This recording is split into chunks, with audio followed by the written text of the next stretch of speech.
మరి నిరుద్యోగులు అందరికీ 30 లక్షల మంది ఉన్నారు, 30 లక్షల మంది తరిమితే ఈ గవర్నమెంట్ ఉండదు అని కూడా చెప్పాడు గతంలో. మరి ఇప్పుడు అదే 30 లక్షల మంది నిన్ను తరిమితే నువ్వు కూడా ఉండవు కదా, అదెందుకు గమనించటం లేదు నువ్వు? ఇవాళ నెలల తరబడి 6 నెలలు కాలేదు నీ గవర్నమెంట్, నీ రంగేందో నీ రూపం ఏందో ఇవాళ ప్రజలకు కూడా అర్థమైపోయింది. ఇది చాలా బాధాకరమైనటువంటి విషయం. మీరు ఎందుకు మరి ఇవాళ ముందుకొచ్చి ఈ నిరుద్యోగులు పడుతున్నటువంటి బాధని, వాళ్ళు రోజు బయటకు వచ్చి అల్లర్లు చేయాలన్నా, ధర్నాలు చేయాలన్నా అవసరమా? ఇది చదువుకునే బిడ్డలు బయటకు వచ్చి ధర్నాలు చేస్తున్నారంటే దాని గురించి మీకేం అనిపించటం లేదా? మీ పిల్లలు బయట ధర్నా చేస్తే మీరు ఊరుకుంటారా?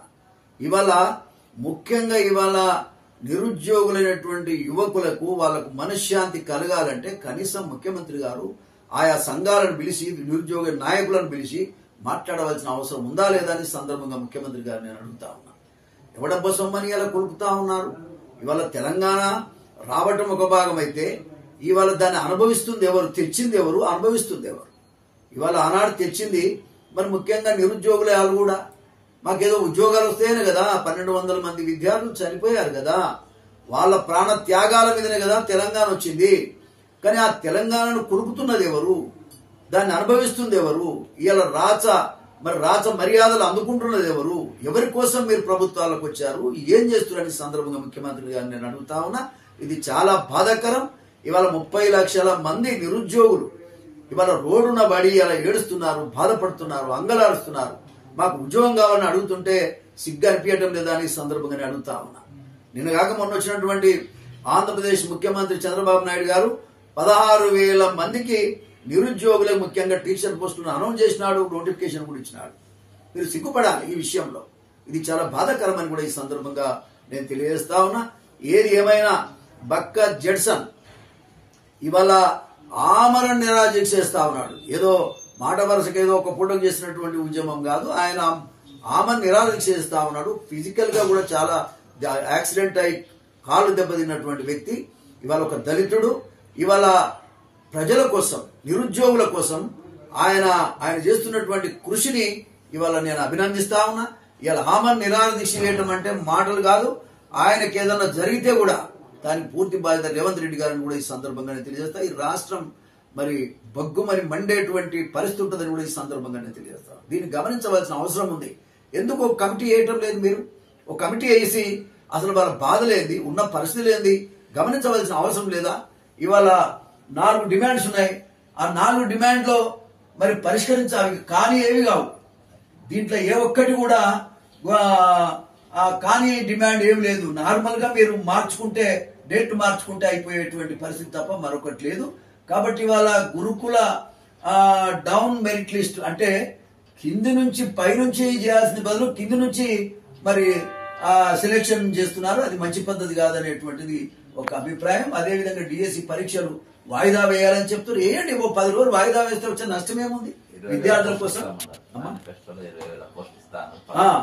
మేనిఫెస్టోలో 20,000 ఉద్యోగాలు ఇస్తామని ఎన్ని ఇచ్చారు?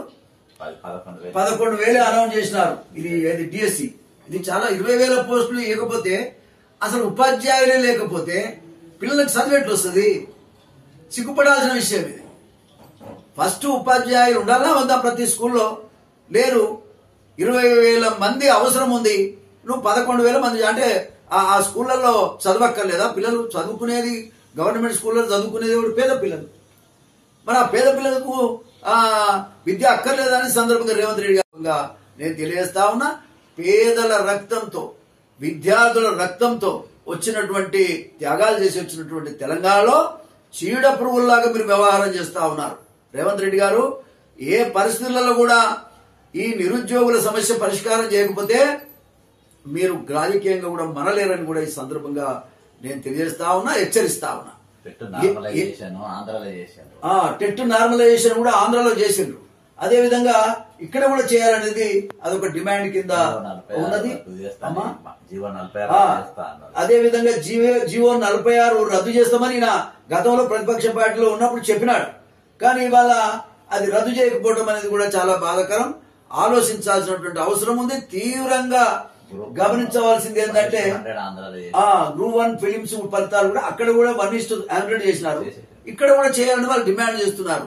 దీంట్లో ఏ ఒక్కటి కూడా ప్రభుత్వానికి నష్టం వచ్చేది ఏం లేదు, చెయ్యలేదంటూ ఏమి లేదు. అహంకారమే అడ్డొస్తున్నట్టు కనబడుతుంది తప్ప మరొకటి లేదు. ఈ అహంకారానికి ప్రతిఫలం ఖచ్చితంగా మీరు అనుభవించక తప్పదు. ఇప్పుడు అమ్మా 3,000 పెంచాలని, గ్రూప్ 2లో 2,000, గ్రూప్ 3లో 3,000 పెంచాలనేటువంటిది డిమాండ్. అది కూడా కాని పని ఏం కాదు. నేను ఒకటే ఇస్తాను, మీరు 2 లక్షల ఉద్యోగాలు ఇస్తామన్నారయ్యా, ఎప్పుడు ఇస్తారు మీరు?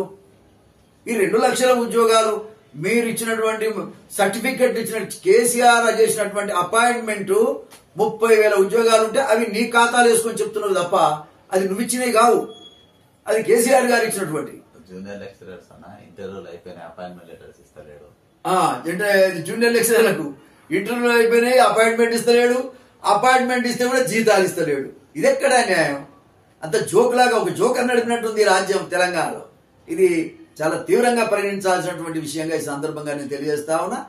ఏది ఏమైనా ఒక విషయాన్ని గమనించుకోవాలి ముఖ్యమంత్రి గారు, నీకు నీ పదవిని కాపాడుకోవడానికి ఎమ్మెల్యేలందరినీ కూడా రెచ్చగొట్టి డబ్బులు ఇచ్చి రకరకాలు కావాలని మోసం చేసి నీ పార్టీలో చేర్చుకుంటున్నావు. నీ పార్టీ యొక్క నీ సీటును పదిలం చేసుకోవడానికి చేస్తున్నటువంటి కృషి మరి విద్యార్థుల కోసం కానీ నిరుద్యోగుల కోసం కానీ నువ్వేం చేయటం లేదనేది ఈ సందర్భంగా మరి కనబడతా ఉన్నది. దీన్ని తీవ్రంగా ఖండిస్తా ఉన్నా.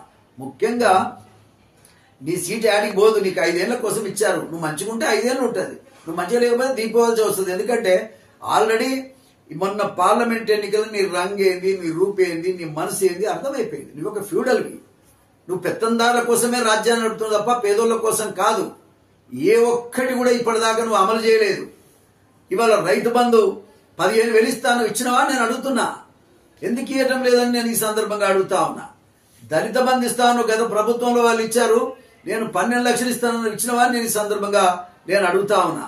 అంతేకాదు ముఖ్యంగా 2,500 రూపాయలు ప్రతి మహిళకి ఇస్తాను, ఇచ్చావా నేను అడుగుతా ఉన్నా. పెన్షన్స్ వృద్ధులకు ఇచ్చే పెన్షన్స్ కూడా 4,000 ఇస్తాను, ఆ 2,000 దిక్కులేదు ఇప్పటిదాకా. అసలు ఏది నువ్వు చెప్పంది ఏంది? ఇది గమనించుకోవాలని కూడా ఈ సందర్భంగా నేను తెలియజేస్తా ఉన్నా. కరెంటు పోతా ఉన్నది. ఈ కరెంటు పోవడం అనేది గతంలో లేదు, ఇప్పుడు ఎందుకు వచ్చింది? కరెంటు ఎందుకు పోతుందని ఈ సందర్భంగా నేను అడుగుతా ఉన్నా. కాబట్టి నీ ఫెయిల్యూర్, చాతగానితనం వల్ల ఈ సమస్యలన్నీ వస్తున్నాయి అనేటువంటిది కూడా గమనించుకోవాలి. నువ్వు అడ్మినిస్ట్రేటర్ కాదు, నువ్వు ఒక పైరవికారి ఉంటివి, ఒక రియల్ ఎస్టేట్ బిజినెస్ చేసినోడుగా ఉంటివి అంతే తప్ప కాంగ్రెస్ పార్టీలో ఏ రకంగా ఉండదగిన వ్యక్తివి కాదు. అయినా దురదృష్టం, ప్రజల దురదృష్టం, నువ్వు ముఖ్యమంత్రి అయినావు. ముఖ్యమంత్రి అయినాక సరి చేసుకోవచ్చు కదా, నలుగురు పెద్ద మనుషులను పెట్టుకొని మాట్లాడుకొని సరి చేసుకోవచ్చు కదా అనే సందర్భంగా నేను తెలియజేస్తా ఉన్నా. నువ్వు సరి చేసుకోలేవు కూడా, అయిపోయింది నీ పని. జనంలో అయితే అయిపోయింది, పబ్లిక్ లో లేదు. కాబట్టే ఇవాళ వేరే ఎమ్మెల్యేలు కానీ ఎమ్మెల్సీలు కానీ ప్రలోభ పెట్టి పార్టీలో చేర్చుకుంటున్నావు నీ పదవిని కాపాడుకోవడానికి తప్ప మరొకటి కాదు. ఎవరు నీకు వ్యతిరేకం కాదు, కానీ నీకు నువ్వే మరి ఇదంతా క్రియేట్ చేసుకుంటున్నావు తప్ప మరొకటి కాదు అనేటువంటి సందర్భంగా. దళితులకు వ్యతిరేకం నువ్వు. ముఖ్యంగా మాదిగలకు ఒక్క సీట్ ఇవ్వలేదు, బీసీలకు ఒక్క సీట్ ఇవ్వలేదు. పార్లమెంటుకు బీసీలు పోవద్దా? పార్లమెంటుకు ఒక మాదిగోలు పోవద్దా? పార్లమెంటుకు ఒక పేదవాడు పోవద్దా? మొత్తం నీ కులస్తుల కోసమే పెద్ద పిటిషన్ తప్ప ఎవరి కోసం కూడా ఈ గవర్నమెంట్ ఈ పార్టీ పనిచేయటం లేదనేది ఈ సందర్భంగా నేను తెలియజేస్తా ఉన్నా. కాంగ్రెస్ పార్టీ, మేము కాంగ్రెస్ పార్టీలో జీవితకాలం పనిచేద్దాం అనుకున్నోని మరి ఏ రకంగా ఆయాస పెడుతున్నావో దీన్ని బట్టి అర్థమైతా ఉంది. నా కులాన్ని మొత్తం అవమానపరిచినావు, నా జాతిని మొత్తం అవమానపరిచినావు. ఇవాళ నిరుద్యోగులు అనేటువంటి ఒక తమ్ముళ్ళందరినీ కూడా ఇలా ఆయాస పెడుతున్నావు, బాధ పెడుతున్నావు. ఇలా అందరూ ఎవరైనా సుఖంగా ఉన్నారంటే నువ్వు నీ కుటుంబం తప్ప ఎవరి రాష్ట్రంలో సుఖంగా లేరు. ఇది చాలా బాధాకరం. పెత్తందారులంతా సుఖంగా ఉన్నారు, రియల్ ఎస్టేట్ బిజినెస్ దారులు మాత్రమే నీకు రోజు నీతోని ఇవాళ మరి కాలం గడుపుతుంది తప్ప ఎవరు నీ దగ్గరకు వచ్చే పరిస్థితులు కూడా లేవు. ఒక నియంతగా మారిపోయినావు, ఒక పెత్తందారివి, ఒక ఫ్యూడలిస్ట్వి, నువ్వు మెచ్యూరిటీ లేనటువంటి మనిషివి అని కూడా ఈ సందర్భం. సమాజ స్థాపన కోసం అంబేద్కర్ మహనీయులు ఎంతో మంది ఆలోచించినటువంటి విధానాన్ని దెబ్బకొట్టి నీ సొంత రాజ్యం నడుపుతున్నావు. ఢిల్లీలో వాళ్ళందరినీ మిస్గైడ్ చేయడానికే రకరకాల ప్రలోభాలు పెట్టి ఈ రకంగా ఈ రాష్ట్రాన్ని మొత్తం కొల్లగొడుతున్నావు అనేటువంటిది కూడా ఈ సందర్భంగా నేను తెలియజేస్తా ఉన్నా. వాళ్ళ అమాయకులు పాపం. సోనియా గాంధీ దాకా ఆ సమస్య పోవటం లేదు, రాహుల్ గాంధీ దాకా ఈ సమస్యలు పోవటం లేదు.